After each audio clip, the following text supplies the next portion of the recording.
Welcome to Shashtika சமையல். இன்றைக்கி சஷ்டிகா சமையலில் என்ன பார்க்க போகிறோம்னா ஒரு சூப்பரான கேரளா ஸ்டைலில் நல்லெண்ணெய் சிக்கன் எப்படி பண்ணுறேன்னு தாங்க பார்க்க போகிறோம். டேஸ்ட் வேறு லெவல் ஃப்ரெண்ட்ஸ். வாங்க இந்த ரெசிபி எப்படி பண்ணலான்னு வீடியோக்குள்ளே போய் பார்க்கலாம்.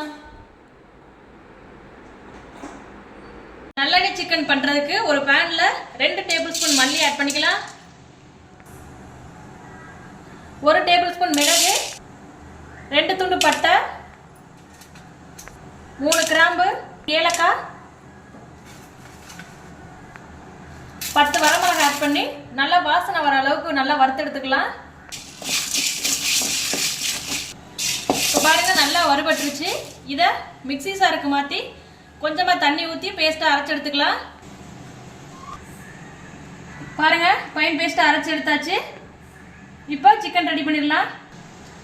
இப்போ அதே கடாயில் 50 ml நல்லெண்ணெய் ஆட் பண்ணிக்கலாம். எண்ணெய் சூடானதும் இது கூட 1 டேபிள் ஸ்பூன் சோம்பு ஆட் பண்ணிக்கலாம். இப்போ சோம்பு பொரிஞ்சதும் இது கூட 2 பெரிய வெங்காயம் பொடியா நறுக்கி எடுத்து வச்சிருக்கேன், இது கூட ஆட் பண்ணிக்கலாம்.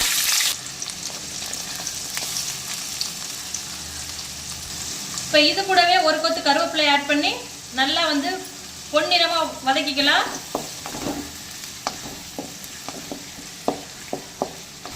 வெங்காயம் நல்லா வதங்கி வந்துருச்சு. இது கூட இடிச்சு வச்சிருக்கிற 5 பல்லு பூண்டு, 2 துண்டு இஞ்சி ஆட் பண்ணி நல்லா கிளறி விட்டுக்கலாம்.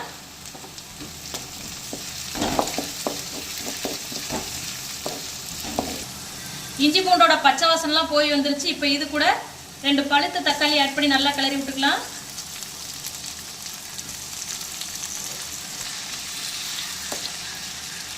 தக்காளி நல்லா வதக்கி விட்டுக்கலாம். இப்போ தக்காளி நல்லா வதங்கி வந்துருச்சு. இப்போ இது கூட கொஞ்சமா மஞ்சத்தூள் ஆட் பண்ணிக்கலாம். இப்போ இது கூட நம்ம அரைச்சி எடுத்து வச்சிருக்கிற பேஸ்ட்டை ஆட் பண்ணிக்கலாம்.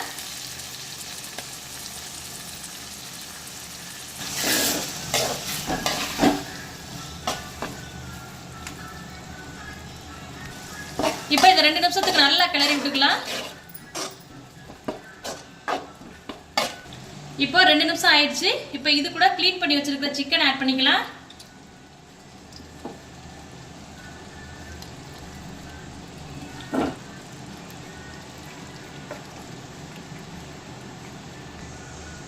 இப்போ இதை நல்லா கிளறி விட்டுக்கலாம். சிக்கன்ல மசாலா எல்லாம் படுற அளவுக்கு நல்லா கிளறி விட்டுக்கலாம்.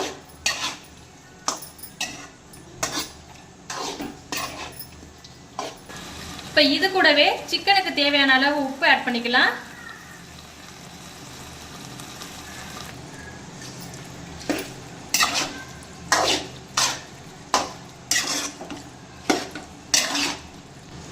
இப்போ இதை நல்லா கிளறி விட்டாச்சு. இப்போ இந்த சிக்கனை ஒரு 20 நிமிஷத்துக்கு நல்லா வேக வச்சு எடுத்துக்கலாம். ஆல்ரெடி சிக்கன்ல தண்ணி விட்டு வரும், அதனால நீங்க தண்ணி ஆட் பண்ண தேவையில்லை. இப்போ இதை மூடி போட்டு மூடி வைக்கலாம். இப்போ பார்த்தீங்கன்னா 20 நிமிஷம் ஆயிடுச்சு. ஓப்பன் பண்ணி பார்த்துடலாம். பாருங்க ஃப்ரெண்ட்ஸ், சிக்கன் நல்லா வெந்து வந்துருச்சு. பாருங்க எவ்வளோ அழகா சூப்பராக வந்திருக்குன்னு. இப்போ இது கூட கொஞ்சமாக நல்லெண்ணெய் ஆட் பண்ணிக்கலாம். இப்போ இது கூடவே கொஞ்சமாக கருவேப்பிலையில தூவி அடுப்பை ஆஃப் பண்ணிடலாம். பாருங்க ஃப்ரெண்ட்ஸ், நமக்கு தேவையான சூப்பரான டேஸ்டான நல்லெண்ணெய் சிக்கன் கிரேவி எவ்வளோ அருமையாக ரெடியாக இருக்குன்னு பாருங்கள். நீங்களும் இந்த ரெசிபியை கண்டிப்பாக மறக்காமல் ட்ரை பண்ணி பாருங்கள். ட்ரை பண்ணி பார்த்துட்டு டேஸ்ட் எப்படி வந்துச்சுன்னு கமெண்ட்டில் சொல்லுங்கள் ஃப்ரெண்ட்ஸ். இந்த ரெசிபி உங்களுக்கு பிடிச்சிருந்துச்சுன்னா மறக்காமல் நம்ம சேனலை சப்ஸ்கிரைப் பண்ணி வச்சுக்கோங்க. லைக் பண்ணுங்கள், ஷேர் பண்ணுங்கள், கமெண்ட் பண்ணுங்கள் ஃப்ரெண்ட்ஸ். தேங்க்யூ.